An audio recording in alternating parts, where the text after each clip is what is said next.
The next part of it are the red words. Now the red words, I've given the list. There's a list at the back. Did everybody get to grab a list of those? What's that? Oh, the sentences. Sorry. At the end of the cumulative spelling drill, those 10 words, I give them usually a sentence that contains only words that they know. So our red words that we're going to learn, they might have 5 or 6 of those down pat that they know off by heart. I might use those and a couple of the latest concept words.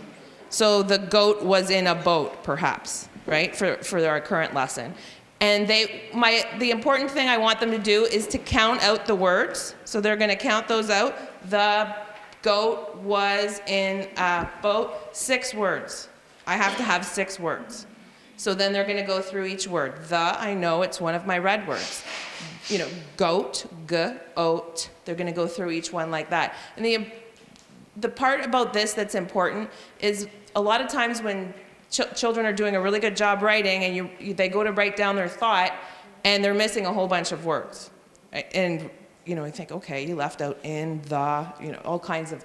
And this way they can count and make sure and say, okay, which word's missing? You have 5 words and we need 6. Which word did you miss? And they can go, okay, the boat or the goat was in the boat, and figure it out by matching them up. So it's just one sentence and it's very easy. It's something that they have no problem.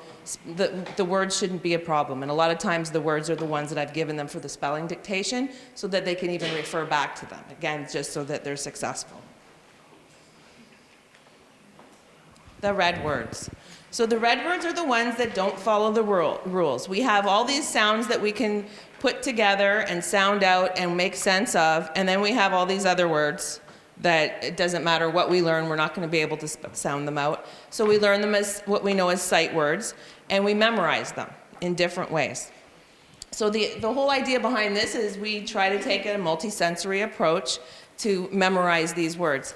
The way that Orton Gillingham suggests their methodology is pretty simple. You hold the card out. So if I have a card that has the word the on it, I would hold it out and I would put my hand on my shoulder. I'm going to need your help. I'd put my hand on my shoulder and say the word the. T-H-E, the. And they would do that 3 times. And that's their practice. So I did that for a while. And then I don't know if I got bored of it or the kids got bored of it or whatever it was, but if they have 5 or 6 words and they're tapping and they get a little tired of it, so I come up with a few different ways for them to practice. My favorite is we gave you Play-Doh last night. This is my absolute favorite. What I have them do is if I have the word the, they count the letters. So they know that there's 3 letters in the, T-H-E. Then I have them divide the Play-Doh into 3 equal parts. So we have a couple skills going on there, right? They divide them into 3 equal parts. That's hard. It sounds pretty easy, but to try to get a child to divide Play-Doh into equal parts, I have a hard time doing it. But they work on it. Then they have to roll each piece into a worm and make it, if it's a T, it's a straight cross and a cross, going across. And I make them go ahead and make the letters exactly the way they're supposed to. So I have them make sure that they form each letter exactly. If if they get sloppy, sometimes when they're printing, they start at the bottom and work up and all these different ways. I try to make sure that each letter is formed exactly. And we work on that, and then they see it, and hopefully it transfers to the writing. Sometimes it does, sometimes they still get a little sloppy. But the idea is to have them at least practice and know how the letters are formed. We don't teach that a whole bunch anymore, how letters are formed, and take the time to do that. So this is a good time to practice that. And it also helps with their fine motor. English is, everybody says it doesn't follow the rules. It follows the rules 85% of the time. So the red words are the red words because they don't follow any systematic phonics rule. And so there has to be a different way of teaching them. And so you have to have an extra multi-sensory set to be able to commit those words to memory.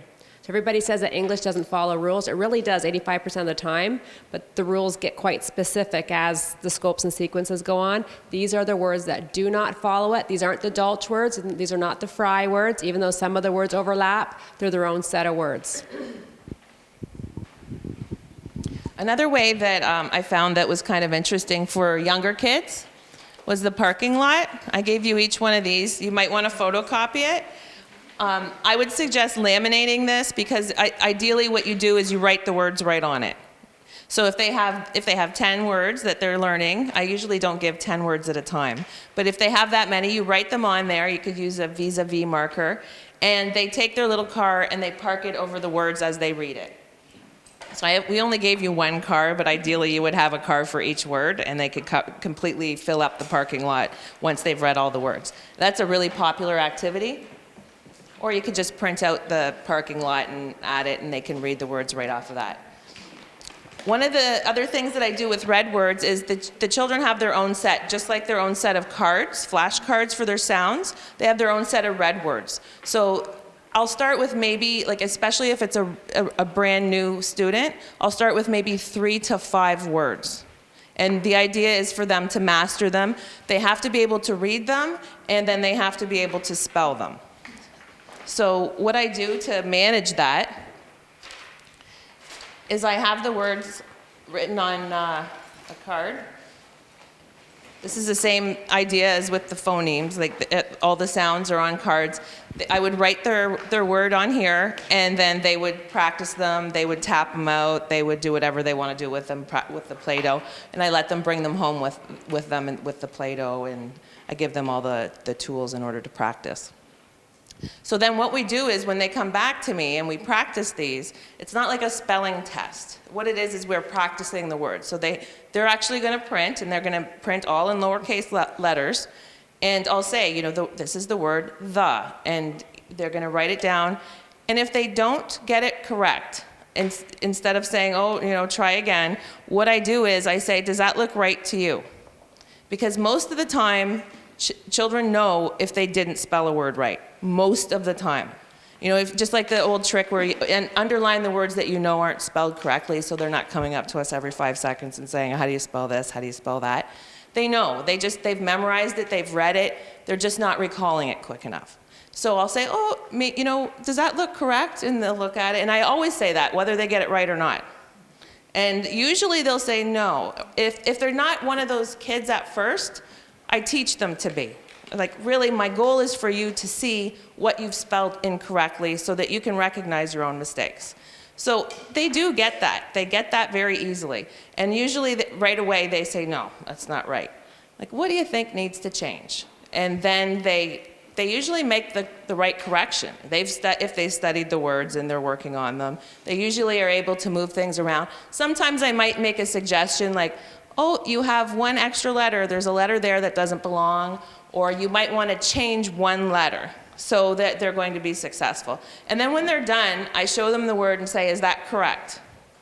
Right? Usually, if they still got it wrong, a lot of times, if it's a brand new word, they'll get it incorrect, and then you could see that they're starting to, okay, getting sick of this. I'll just show them and say, is that correct? What needs to change? And they'll change it, and then away we go to the next word. If they get it correct, boom, right on, first time, they get a sticker on the back.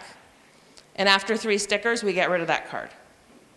So it's not a matter of it's right, it's wrong, you've memorized it after 1 time.